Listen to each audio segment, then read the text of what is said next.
Hi all, இன்னைக்கு வந்து நம்ம லேபர் மூமெண்ட்ஸ் இன் தமிழ்நாடு பார்க்க போகிறோம். ஃபர்ஸ்ட் வேர்ல்டு வார் எப்போ நடக்குதுன்னா 1914 to 1918 நடக்குது. Provided stimulus to industrial growth in India.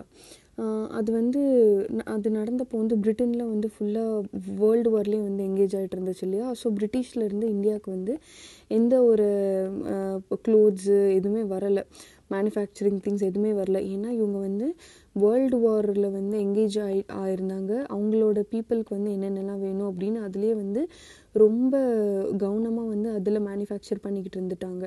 அப்போது நம்மளோட இண்டஸ்ட்ரியல் க்ரோத்துக்கெலாம் வந்து ஒரு புஷ் கிடைக்குது. நம்மளும் வந்து இண்டஸ்ட்ரியல் க்ரோத்தை வந்து ஸ்டார்ட் பண்ணுறாங்க.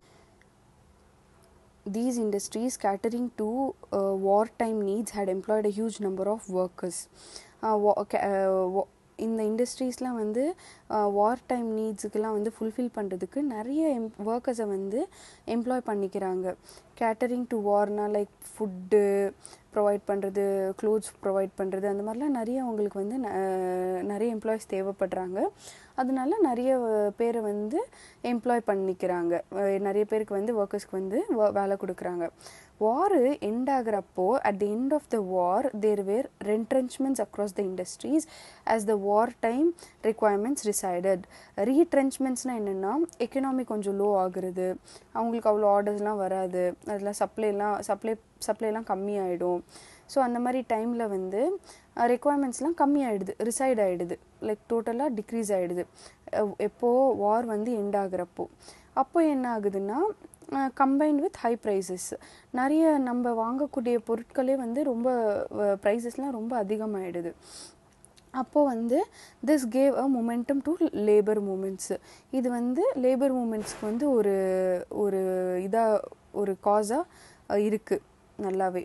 ஸோ ஃபஸ்ட்டு லேபர் மூமெண்ட்ஸ்லாம் ஸ்டார்ட் பண்ணவங்க யார், லேபர் யூனியனில் இனிஷியேட் பண்ணது யாருன்னு பார்க்கலாம். B P Wadia, M Singaravelar, Thiru V Kalyana Sundaranar and others initiated the formation of labor unions in Madras presidency. Madras presidencyல labor unionsல வந்து ஃபார்ம் பண்ணது இவங்க அப்படின்னு சொல்கிறாங்க. 1918 India's first organized trade union, the Madras Labor Union, was formed. 1918ல இந்தியாவோட ஃபஸ்ட்டு ஆர்கனைஸ்டு ட்ரேட் யூனியன் வந்து Madras labour union, அது form பண்ணியிருக்காங்க. எப்போது? 1918ல. First All India Trade Union was held on 31st October 1920 in Bombay. So all India trade union conference வந்து first நடக்குது எப்போ? October 1920ல். எங்கன்னா? பாம்பேயில். டெலிகேட்ஸ்னால் யாருன்னா, இப்போ ஒரு அசோசியேஷன் இருக்குது, அதில் மெம்பர்ஸ் வந்து பார்ட்டிசிபேட் பண்ணுறாங்க, அவங்க தான் வந்து delegates members. So the delegates discuss several resolutions. இந்த டெலிகேட்ஸ்லாம் என்ன பண்ணுறாங்கன்னா, நிறைய ரெசல்யூஷன்ஸு இந்த மாதிரி பண்ணலாம், அப்படி இப்படின்னு சொல்லிட்டு நிறைய வந்து டிஸ்கஸ் பண்ணுறாங்க ரெசல்யூஷன்ஸ் அப்படின்னு சொல்கிறாங்க. These included a demand for protection from police interference in labor disputes. அந்த ரெசல்யூஷன்ஸில் இதுவும் ஒன்று. என்ன சொல்கிறாங்கன்னா, டிமாண்ட் பண்ணுறாங்க protection from police interference in labour disputes. Labour டிஸ்பியூட்ஸ்லாம் வந்து இந்த போலீஸ் இன்டர்ஃபரன்ஸ் இல்லாமல் ப்ரொடெக்ஷன் வேணும் அப்படின்னு சொல்லிட்டு வந்து கேட்குறாங்க. The maintenance of unemployment register, யாரெல்லாம் அன்எம்ப்ளாய்டாக இருக்காங்க அவங்களுடைய ரெஜிஸ்டர்லாம் வந்து மெயின்டைன் பண்ணணும் அப்படின்னு. அதுக்கப்புறம் restriction on exporting foodstuffs. நமக்கே வந்து அப்போ ஃபுட் கொஞ்சம் ப்ராப்ளம்ஸ் இருக்கும். ஸோ வந்து ஃபுட் ஸ்டப்ஸ்லாம் வந்து எக்ஸ்போர்ட் பண்ணக்கூடாது அப்படின்னு சொல்லிட்டு ரெஸ்ட்ரிக்ஷன் வந்து போடுறாங்க. Compensation for injuries and health insurance.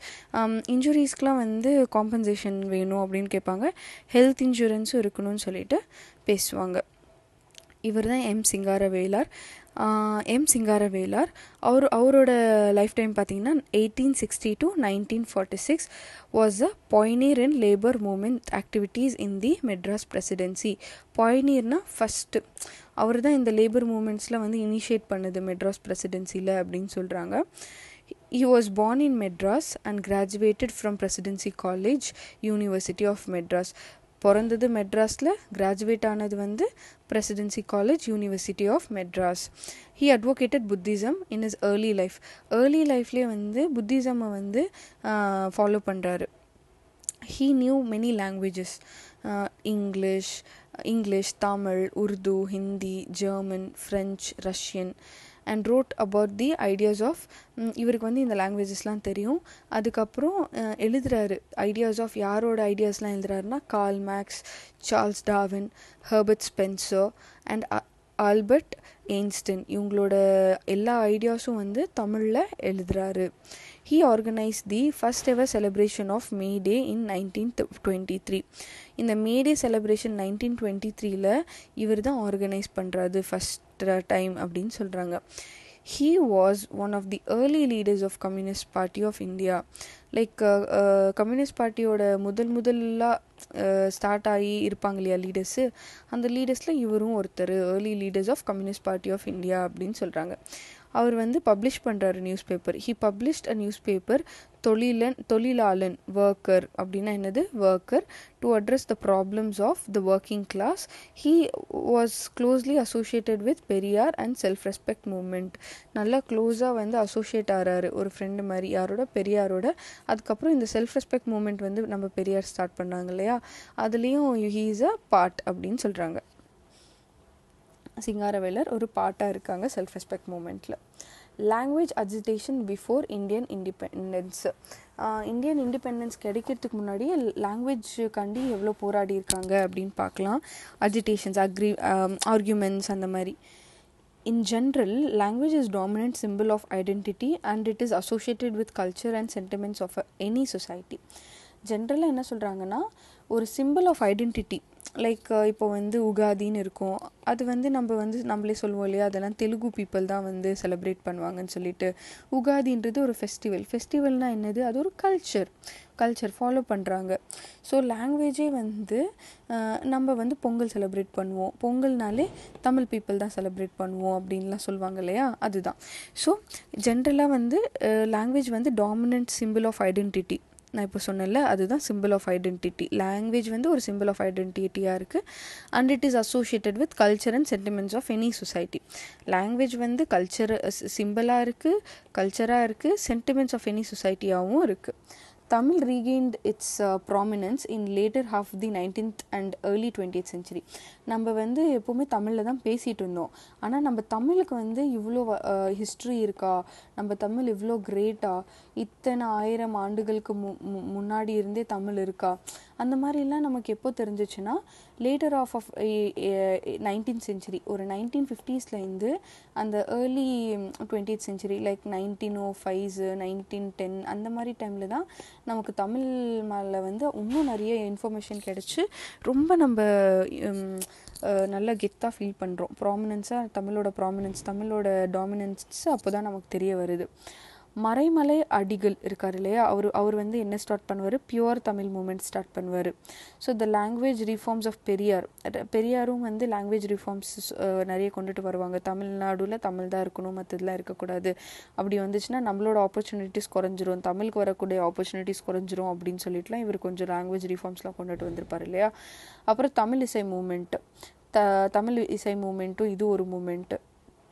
Language reforms of Periyar, அப்புறம் பியூர் தமிழ் மூமெண்ட், இது எல்லாமே வந்து தமிழ் லாங்குவேஜுக்கு வந்து ஒரு நல்ல லைக் அதை வந்து நல்ல ஒரு ஃபேமஸ் ஆக்குது. ரினைசன்ஸ், தமிழ் ரினைசன்ஸ்னால் ரீபர்த். ஸோ தமிழ் இருந்துச்சு, ஆனாலும் திரும்பவும் தமிழ் ரினைசன்ஸ், தமிழ் பற்றி நிறைய இன்ஃபர்மேஷன்லாம் தெரிஞ்சது, அதெல்லாமே டிராவிடியன் கான்ஷியஸ்னஸ்க்கு வந்து கொண்டுட்டு வருது. நம்ம வந்து டிராவிடியன் பீப்புள், நம்ம வந்து கேஷ்லெஸ் சொசைட்டி. அப்போவே டிராவிடியன் பீப்புள்ஸ்லாம் பயங்கரமான லைஃப் வாழ்ந்திருப்பாங்க. ஸோ அந்த மாதிரிலாம் நமக்கு தெரிய வர்றப்போ நம்ம வந்து பரவாயில்ல, நம்ம வந்து பாஸ்டில் நல்லா தான் இருந்திருக்கோம், நல்ல இகாலிட்டேரியன் சொசைட்டி, நல்ல ஒரு படித்த சொசைட்டியில் இருந்திருக்கோம் அப்படின்னு சொல்லிட்டு made a great intervention in the development of modern Tamil language and its art forms. So இந்த தமிழ் ரினைசன்ஸ் வந்து டிராவிடியன் கான்ஷியஸ்னஸை கொண்டுட்டு வருது. அதே மாதிரி நல்ல தமிழ் லாங்குவேஜ் வந்து டெவலப் ஆகிறதுக்கு வந்து நல்ல ஒரு வழிகாட்டியாக இருக்குது. அப்புறம் வந்து நிறைய ஆர்ட் ஃபார்ம்ஸும் டெவலப் ஆகுது. Agamic temples did not permit rituals in Tamil. Agamic டெம்பிள்ஸ்னால் அகமா அப்படின்னு ஒன்று இருக்குது, அது வந்து ஒரு ஸ்பிரிச்சுவல் டெக்ஸ்ட்டுன்னு சொல்லலாம். Spiritual text that will connect Hindus with divine கூட கனெக்ட் பண்ணும் ஹிந்து பீப்புள். அதுதான் வந்து அதுதான் வந்து அகாமா அப்படின்பாங்க. ஸோ அந்த அகாமா ஃபாலோ பண்ணுற டெம்பிள்ஸ் அகமிக் டெம்பிள்ஸ் இல்லையா, அவங்க வந்து நம்மளோட ரிச்சுவல்ஸ்லாம் வந்து தமிழில் பண்ணுறதுக்காண்டி அலோவ் பண்ணலை, பெர்மிஷன் கொடுக்கலன்னு சொல்கிறாங்க. Tamil songs had a marginal place in musical concerts. இந்த மியூசிக்கல் கான்சர்ட்ஸ்லாம் நடக்கிறப்போ வந்து தமிழுக்கு வந்து தமிழ் சாங்ஸ்க்கே ஒரு டிஃப்ரெண்ட் ஃபேன் பேஸ் இருந்தாங்க, நல்ல ஹிட் ஆச்சு அப்படின்னு சொல்கிறாங்க. அப்ரஹாம் பண்டிதர் இருக்காங்க இல்லையா, அவர் வந்து systematically studied the history of Tamil music. நல்ல ஒரு சிஸ்டமேட்டிக்காக எப்படி படிக்கணும்னு என்ன என்ன அப்படிலாம் வந்து அப்ரஹாம் பண்டிதர் வந்து systematically studied history of Tamil music, Tamil மியூசிக்கோட ஹிஸ்ட்ரி வந்து அவர் படிச்சுக்கிறாரு. And attempted to reconstruct the ancient Tamil musical system. Ancient Tamil musical சிஸ்டம்மை வந்து கொஞ்சம் ரீகன்ஸ்ட்ரக்ட் பண்ணலாம் அப்படின்னு நினைக்கிறாரு. ஈ ஃபவுண்டட் தி தஞ்சாவூர் சங்கீத வித்யா மகாஜன சங்கம். அவர் தான் வந்து ஃபவுண்ட் பண்ணியிருக்காரு தஞ்சாவூர் சங்கீத வித்யா மகாஜன் சங்கா அப்படின்னு சொல்லிட்டு. எப்போன்னா 1912. And it became the kernel of Tamil இசை மூமெண்ட். கர்னல்னா ஒரு இம்பார்ட்டண்ட், கர்னல்னா கொட்டை ஆக்சுவலி.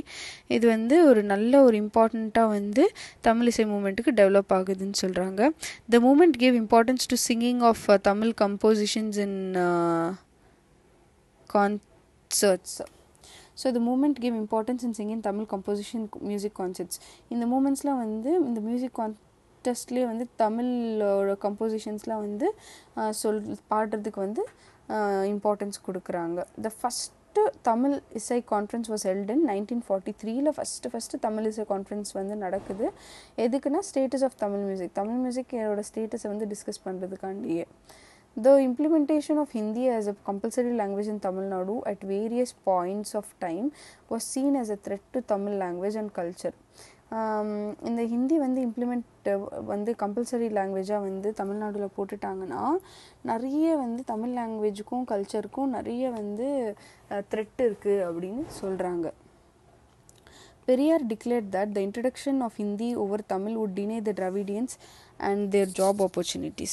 ஸோ ஹிந்தி மட்டும் வந்துச்சுன்னா நம்ம தமிழ் பீப்புளோட ஒர்க்ஸ் கூடமே ஹிந்திக்கு போயிடும் அப்படின்னு சொல்லிட்டு சொல்கிறாங்க. Maraimalai Adigal pointed out that Tamil language would suffer with the introduction of Hindi. Maraimalai Adigal என்ன சொல்கிறாரு, தமிழ் வந்து நல்லா பாதிக்கப்படும் இன்னொரு லாங்குவேஜ் வந்து நீங்கள் இன்ட்ரடியூஸ் பண்ணிங்கன்னா அப்படின்னு சொல்கிறாங்க.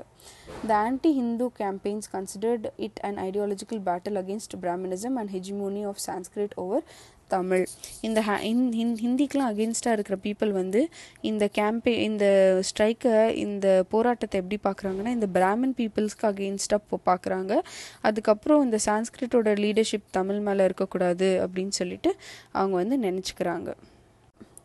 There were several streams of women's movements and organizations established in early 20th century to address the question to women empowerment in Madras presidency. In the early 20th century, like early 1910s 1920ஸ்லாம் வந்து நிறைய streams of women moments வந்து நிறைய நடக்குது. And organisations எல்லாம் நிறைய organisations establish பண்ணுறாங்க. எதுக்குன்னா இந்த டெவலப்மெண்ட் ஆஃப் விமன் எம்பவர் பண்ணணும் அப்படின்னு சொல்லிட்டு. மெட்ராஸ் பிரசிடென்சியில் women India association and all India women conference, இந்த ரெண்டு கான்ஃபரன்ஸை வந்து நல்ல இம்பார்ட்டண்ட் ஆன ரோல் வந்து தமிழ்நாடுல ப்ளே பண்ணுறாங்க. விமன் இந்தியா அசோசியேஷன் இருக்கு இல்லையா, WIA, women India association. So women India association வந்து 1917 ஆனி பெசண்டால் வந்து ஸ்டார்ட் பண்ணப்படுது. Dorothy Jinarajadasa and Margaret Cousins at Adyar Madras இவங்கெல்லாம் சேர்ந்து. The association published pamphlets and bulletins in different languages to detail the problems of personal hygiene, marriage laws, voting rights, child care, women's role in public. So இந்த association வந்து நிறைய பேம்ப்ளெட்ஸையும் புல்லட்டின்ஸையும் வந்து different லாங்குவேஜஸில் வந்து டீட்டெயில்டாக வந்து சொல்கிறாங்க. என்னென்னலாம் இந்த பர்சனல் ஹைஜீன் எப்படி இருக்கணும், விமென்க்கு மேரேஜ் லாஸ்லாம் இந்த மாதிரிலாம் இருக்குது, ஓட்டிங் ரைட்ஸ் இருக்குது, எல்லோரும் ஓட் போடுங்க, அந்த மாதிரி லைக் சைல்டை எப்படி கேர் பண்ணிக்கிறது, உமன்ஸ் ரோல் வந்து பப்ளிக்கில் எப்படி இருக்கணும், அந்த மாதிரி.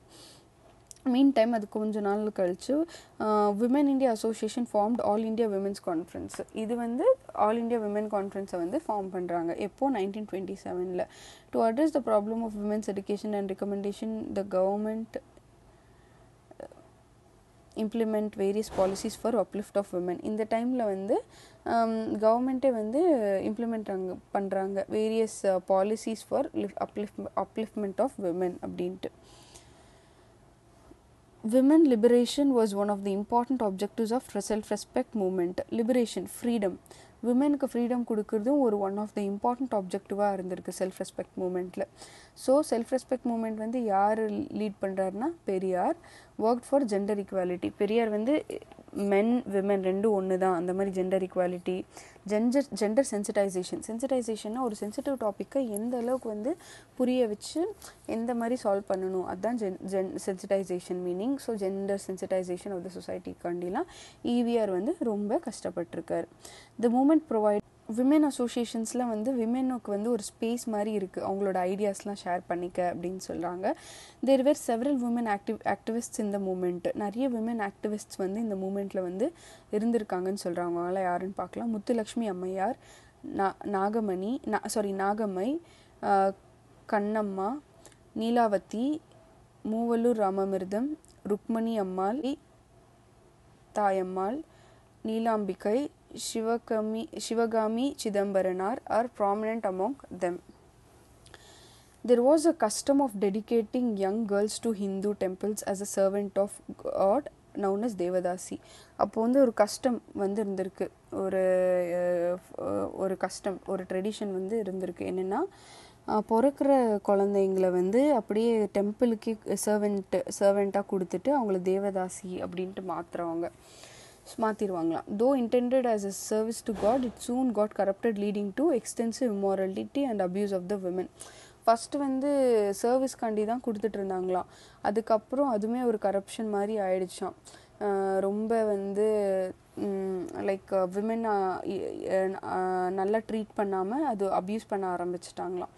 So Dr. Muthulakshmi Ammayar was in the forefront of the campaign pressing for a legislation to abolish Devadasi system. Muthulakshmi அம்மையார் வந்து தேவதாசி சிஸ்டம் அபாலிஷ் பண்ணணும்னு சொல்லிட்டு ஃபஸ்ட்டே வந்து கேம்பெயின் பண்ண ஸ்டார்ட் பண்ணுறாங்க. The Madras Devadasis Prevention of Dedication Act of 1947 was enacted by the government. அதுக்கப்புறம் இவங்கெல்லாம் நல்லா போராடினதுக்கப்புறம் வந்து இந்த prevention of dedication Madras devadasis 1947 ஒரு ஆக்ட் வந்து கவர்மெண்ட் வந்து எனாக்ட் பண்ணுறாங்க. ஸோ 1930 முத்துலக்ஷ்மி அம்மையார் வந்து மெட்ராஸ் லெஜிஸ்லேட்டிவ் கவுன்சிலில் ஒரு பில் இன்ட்ரடியூஸ் பண்ணுறாங்க. அந்த பில் பேர் என்னென்னா prevention of dedication of women. Like யாருமே விமெனை வந்து ஹிந்து டெம்பிள்கே டெடிகேட் பண்ணிக்கூடாது, அது ப்ரிவென்ட் பண்ணணும். Prevention of dedication of women to Hindu temples in the presidency of Madras. அது வந்து மெட்ராஸ் பிரசிடென்சிக்குள்ளே வந்து எந்த விமெனையும் வந்து ஹிந்து டெம்பிள்ஸ்க்கு டெடிகேட் பண்ணிடக்கூடாது அப்படின்னு சொல்லிட்டு ஒரு பில் வந்து அவங்க வந்து மெட்ராஸ் லெஜிஸ்லேட்டிவ் அசம்பிளியில் இன்ட்ரடியூஸ் பண்ணுறாங்க. அதே பில் வந்து அதுக்கப்புறம் தேவதாசி அபாலிஷன் ஆக்டாக மாறுது. அந்த ஆக்ட் என்ன டிக்ளேர் பண்ணுதுன்னா, pottukattu ceremony in the precincts of Hindu temples or other place of worship unlawful gave legal sanction to Devadasis to contract marriage. Like pottukattu ceremony இந்த டெம்பிள்குள்ளே வந்து அன்லாஃபுல் ஆக்டிவிட்டீஸில் வந்து எதுவுமே நடக்கக்கூடாது. லீகலாக வந்து சாங்ஷன் பெனால்ட்டி கொடுக்குறாங்க. இந்த கான்ட்ராக்ட் மேரேஜஸ் ஏதாச்சும் வந்து அவங்களுக்கு வந்து கான்ட்ராக்ட் மேரேஜஸ்லாம் அவங்க வந்து பண்ணாங்கன்னா அது வந்து லீகல் சாங்ஷன், லீகலாக வந்து அவங்களுக்கு பெனால்ட்டி போடுறாங்க. பெனால்ட்டி போட்டு பனிஷ் பண்ணுற மாதிரி 5 years minimum, prescribed a minimum punishment of 5 years imprisonment for those found guilty of aiding abetting Devadasi system. Devadasi system எல்லாம் வந்து என்கரேஜ் பண்ணுற மாதிரி யாராச்சும் பண்ணாங்கன்னா அவங்களுக்கு கண்டிப்பாக 5 years imprisonment இருக்கும் அப்படின்னு சொல்கிறாங்க. இந்த பில் வந்து 17 years வந்து ஆச்சு ஆக்ட் ஆகுது. டைம்லைன் ஹிஸ்ட்ரி முடியுது 10th standard, அதோட டைம்லைன் பார்த்துக்கலாம். Important events of Indian national movement 1900 to 1947. So 1915 என்ன நடக்குது, partition of Bengal. Lord Curzon வந்து பார்ட்டிஷன் ஆஃப் பெங்காலை இனிஷியேட் பண்ணுறாங்க. பார்ட்டிஷன் ஆஃப் பெங்காலும் ஆகுது. அப்போது அந்த பார்ட்டிஷன் ஆஃப் பெங்கால் டைமில் வந்து ஸ்வதேசி மூமெண்ட்டை வந்து இனிஷியேட் பண்ணுறாங்க 1905 தான். ஸ்வதேசி மூமெண்ட்னா என்னது, பாய்காட் ஃபாரின் குட்ஸ்லாம் யாரும் யூஸ் பண்ணக்கூடாது. அப்புறம் வந்து இந்தியா காதி வந்து லைக் இன்க்ரீஸ் பண்ணுங்கள், எல்லோரும் காதி யூஸ் பண்ணுங்கள் அப்படின்னு சொல்லிட்டு everything should be made in India மாதிரி, மேட் இன் இந்தியா, நம்ம எதுவுமே ஃபாரின் ப்ராடக்ட்ஸ் யூஸ் பண்ணக்கூடாதுன்னு சொல்லிட்டு ஸ்வதேசி மூமெண்ட் ஸ்டார்ட் பண்ணுறாங்க. 1916 விஓசி வந்து Swadeshi steam navigation company start பண்ணுறாரு. 2 ஷிப்ஸை வந்து வாங்குறாரு அவர். 1916 ஹோம் ரூல் லீக் நடக்குது, லக்னோ பேக்ட் சைன் பண்ணுறாங்க. 1917 சம்பாரம் சத்தியாகிரகா நடக்குது. சம்பாரம் சத்தியாகிரகா என்னது, அது அங்கே வந்து இண்டிகோ ஃபார்மர்ஸ்லாம் வந்து அகெயின்ஸ்டாக வந்து இனிமேல் வந்து நாங்கள் இண்டிகோ பிளான்ட் பண்ண மாட்டோம் அப்படின்னு சொல்லிட்டு ஒரு ப்ரொட்டஸ்ட் நடக்குது. அதில் ஃபஸ்ட் டைம் காந்திஜி வந்து சத்தியாகிரகா வந்து ஸ்டார்ட் பண்ணுறாரு. இந்தியாவில் ஃபஸ்ட்டு சத்தியாகிரகா சம்பாரம் சத்தியாகிரகா தான் 1917.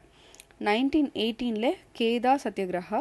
கேதா சத்தியாகிரகாவில் வந்து லைக் லேண்ட் ரெவென்யூ வந்து நிறைய பே பண்ண முடியல, க்ராப்ஸில் வந்து ஃபெயிலியர் ஆகுது, ஹார்வெஸ்ட்லாம் ப்ராப்பராகவே வரல, ஆனாலும் வந்து லேண்ட் டேக்ஸ் வந்து பே பண்ண சொல்கிறாங்க அப்படின்னு சொல்லிட்டு பெசன்ஸ்லாம் வந்து அதுக்காண்டி கேம்பெயின் பண்ணுவாங்க. சத்தியாகிரகா லாஸ்ட்டில் சத்தியாகிரகாவில் முடியும், கேதா சத்தியாகிரகா. காந்திஜி இன்வால்வ் ஆவார் அதுலேயும்.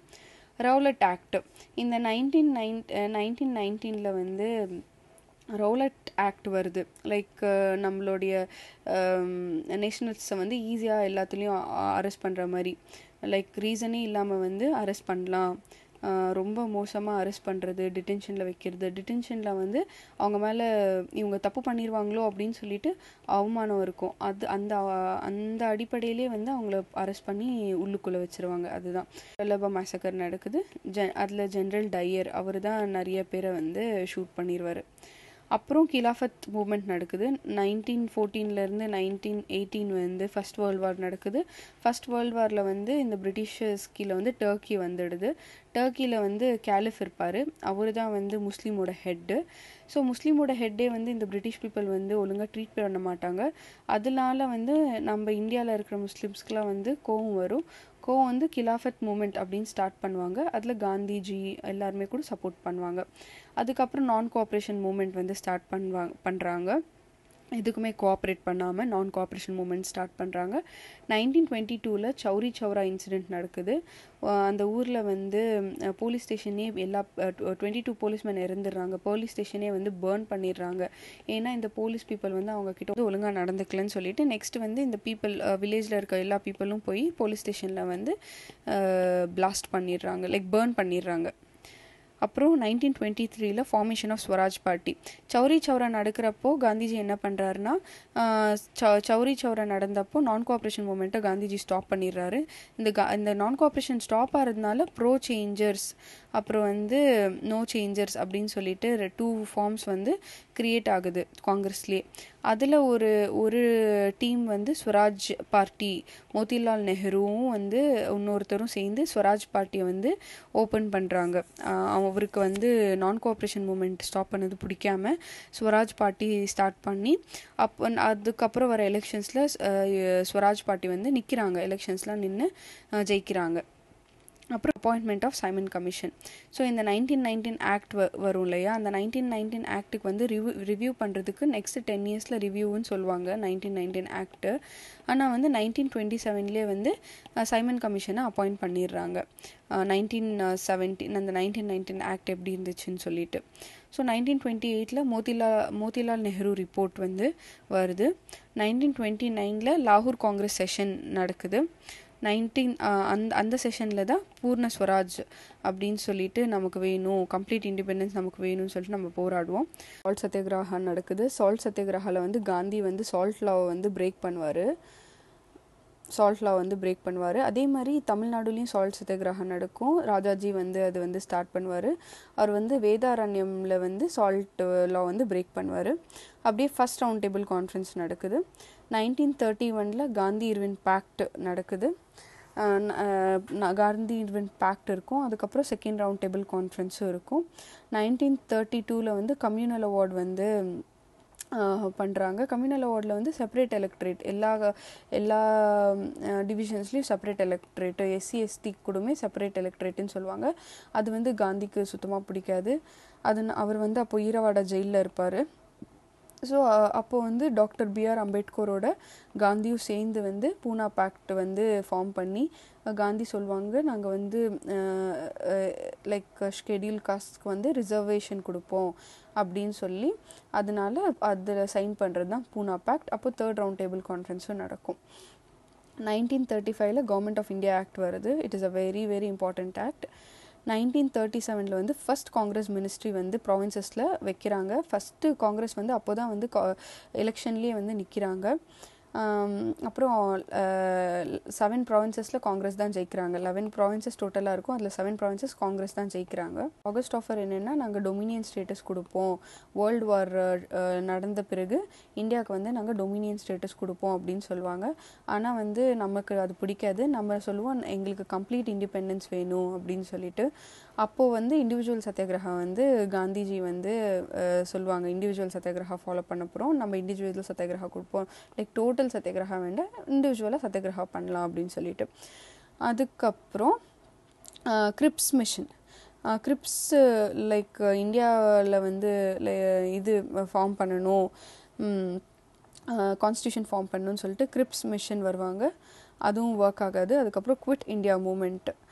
குவிட் இந்தியா மூமெண்ட் லைக் எல்லா பிரிட்டிஷர்ஸும் வந்து இந்தியா விட்டு போங்க அப்படின்னு சொல்லிட்டு ஒரு மூமெண்ட் வந்து 1942 நடக்கும். 45 வந்து வேவல் பிளான். வேவல் பிளான் என்னென்னா, எக்ஸிக்யூட்டிவ் கவுன்சில், வைஸ்ராய் எக்ஸிக்யூட்டிவ் கவுன்சிலில் வந்து முஸ்லீம்ஸ்க்கும் ஹிந்துஸ்க்கும் 2 பேருக்குமே வந்து ரெப்ரசன்டேஷன் இருக்கும் அப்படின்னு சொல்லிட்டு ஒரு பிளான் கொண்டுட்டு வருவாங்க. அதுதான் சிம்லா கான்ஃபரன்ஸும். இந்த பிளான் போடுறதுக்கு இந்த சிம்லா கான்ஃபரன்ஸ் அப்படின்னு சொல்லிட்டு 1946 இந்தியன் நேவல் ராயல் இந்தியன் நேவியில் வந்து ஒரு ரிவால்ட் நடக்குது. அது அப்படியே கொஞ்சம் நல்லா சப்ரஸ் பண்ணிடுவாங்க. அதுக்கப்புறம் கேபினெட் மிஷன் வந்து ஃபார்ம் பண்ணுறாங்க நம்மளோட கேபினெட்டுக்கு. Interim government. So interim government form பண்ணுறாங்க. இன்டரிம் கவர்மெண்ட்னா கொஞ்சம் நாட்கள் அந்த கவர்மெண்ட் இருக்கிற மாதிரி. அப்போ தான் நம்மளோட கான்ஸ்டிடியூஷன்லாம் டிராஃப்ட் பண்ணுவாங்க. 1947 மவுண்ட் பேட்டன் பிளான் வருது. அதுக்கப்புறம் நம்மளுக்கு இந்தியன் இண்டிபெண்டன்ஸ் கிடச்சிரும். Thank you so much.